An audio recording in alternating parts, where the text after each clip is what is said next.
Albert Einstein का जीवन परिचय। एल्बर्ट आइंस्टीन विश्व के महानतम वैज्ञानिकों में से एक थे। वे मुख्य रूप से सापेक्षता के सिद्धांत थियरी ऑफ रिलेटिविटी और प्रसिद्ध सूत्र E=mc वर्ग के लिए जाने जाते हैं। उनके विचारों ने विज्ञान की दुनिया को पूरी तरह बदल दिया। प्रारंभिक जीवन। एल्बर्ट आइंस्टीन का जन्म 14 मार्च 1879 को उल्म, जर्मनी में हुआ था। उनके पिता का नाम हरमन आइंस्टीन और माता का नाम पॉलिन कोच था। बचपन में वे बहुत शांत और गंभीर स्वभाव के थे।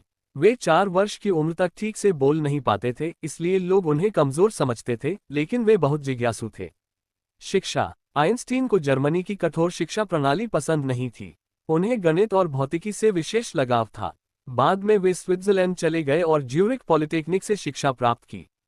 पढ़ाई पूरी करने के बाद उन्हें नौकरी मिलने में काफी कठिनाई हुई। वैज्ञानिक जीवन और खोजें। 1902 में आइंस्टीन को स्विस पेटेंट कार्यालय में नौकरी मिली।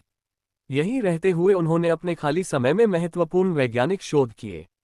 1905 को उनका चमत्कारी वर्ष कहा जाता है, क्योंकि इस वर्ष उन्होंने 4 क्रांतिकारी शोध पत्र प्रकाशित किए।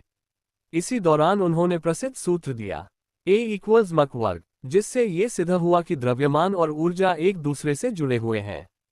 बाद में उन्होंने सामान्य सापेक्षता सिद्धांत जनरल थियरी ऑफ रिलेटिविटी प्रस्तुत किया, जिसने गुरुत्वाकर्षण को समझने का नया तरीका दिया। नोबेल पुरस्कार। 1921 में एल्बर्ट आइंस्टीन को भौतिकी का नोबेल पुरस्कार मिला।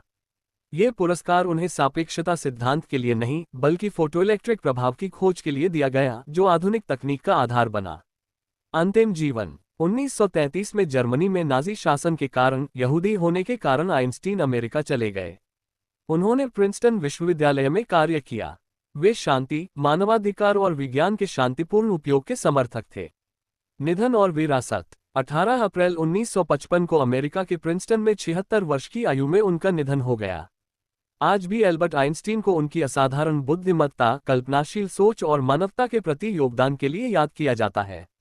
निष्कर्ष। एल्बर्ट आइंस्टीन का जीवन हमें सिखाता है कि अलग सोचने की हिम्मत, जिज्ञासा और निरंतर प्रयास से असंभव को भी संभव बनाया जा सकता है।